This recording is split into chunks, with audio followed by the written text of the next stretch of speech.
Hey everybody, it's the friendly neighborhood dreaded farmer on this mobile edition of seasonal health allergies. And I call it mobile because I'm helping Olive take a nap right now, so she needs to keep moving. So this time around, we're going to talk about something that's near and dear to my heart that'll really help with controlling your response to the seasonal changes.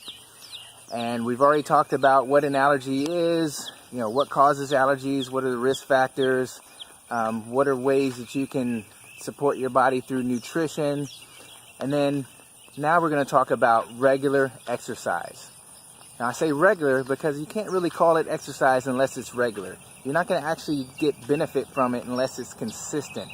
So I'm talking about consistent, regular exercise.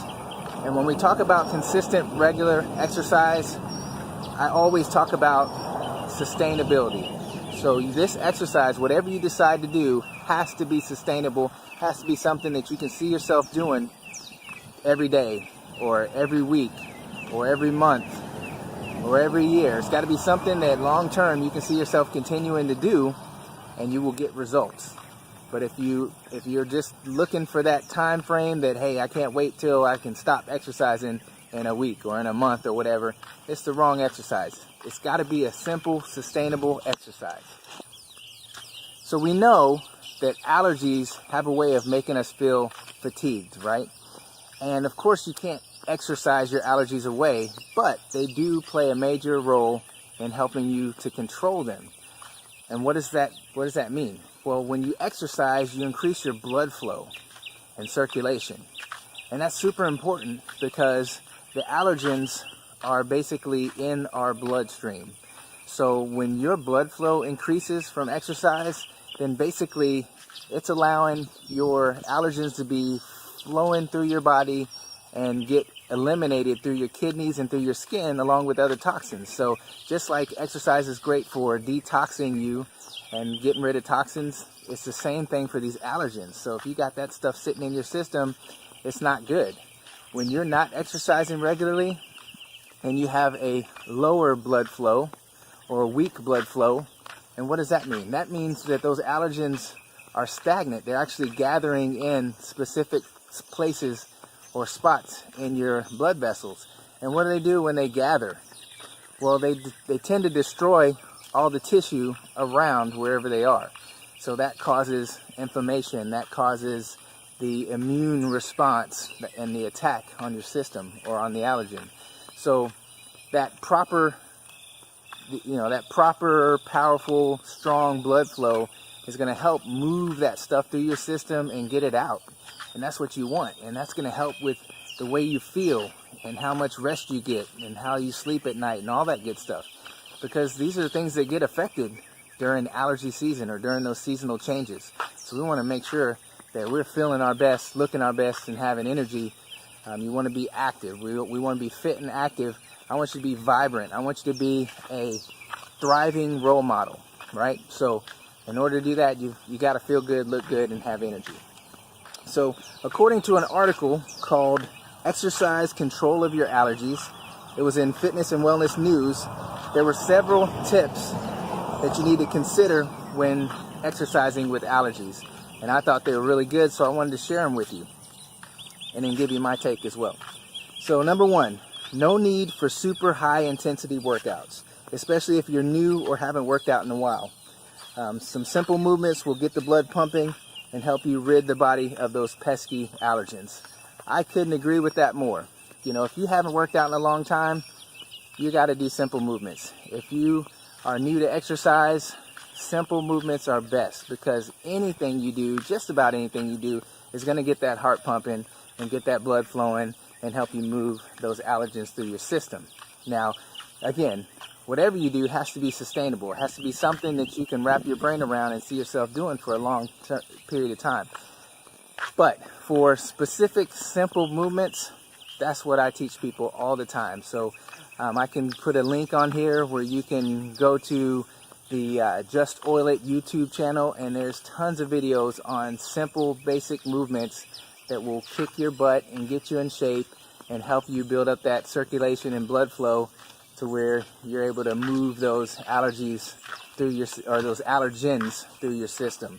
So definitely you want to start slow. You want to start with simple movements, basic movements, but you want those movements, like I said, not high intensity. So you want those movements to be low intensity, low impact on your body. So it's protecting your joints, strengthening your stabilizers, all those things while you're actually building strength and building cardio endurance.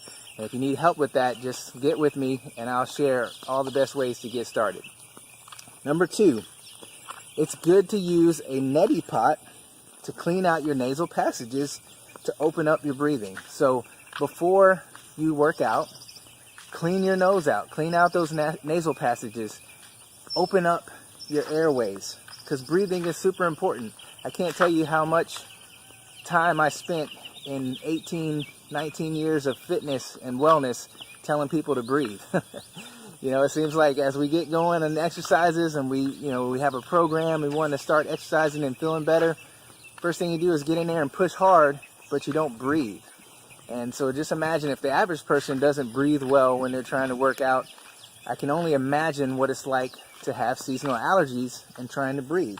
So use that neti pot and open up those airways. So if you have asthma, use your inhaler. Also, breathing through your nose actually warms and filters the air intake that usually causes the dry, sore throat. So this prevents that. It also keeps the allergens, pollutants, and irritants from entering the lungs through the bronchial passages. So you want to breathe properly and breathe through your nose instead of just breathing through your mouth. Because the mouth doesn't really protect your body from anything, but the nose does. And I think you know what I'm talking about when there's protection in the nose. Number 3, for severe allergies, try aquatic exercise. I thought this was really interesting because it's an ideal environment with humid, warm air for cleansing and clearing the sinuses. So when you're in that humid environment, it helps to clear the airways and the sinuses for you. It's also great for those of you that have asthma because it's gentle on the lungs. And it's not recommended for anyone that's allergic to chlorine, obviously. But also one of the major things about aquatic exercise is that it's very, very low impact on your joints. So if you haven't worked out in a long time, you can get in there and your joints will be protected. It's very low impact, but it's still going to get your heart rate up. It's still going to get that blood flow going. It's still going to help you to push those allergens through your system, which is the main purpose of why we're talking about exercise right now. Number 4, this was a good one. Not enough people take advantage of this one. Finish off with the steam room or a steamy shower followed by cooler water. The shift in temperature loosens mucus in the sinuses and the bronchial tract for the ultimate cleansing. So there you have it.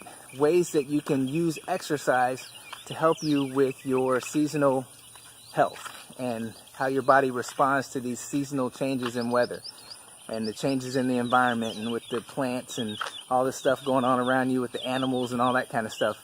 So use exercise to your advantage. Of course we want to exercise to look and feel better and have more energy and fit in our clothes and all that kind of stuff, but this can also be a useful tool for helping you with your seasonal health.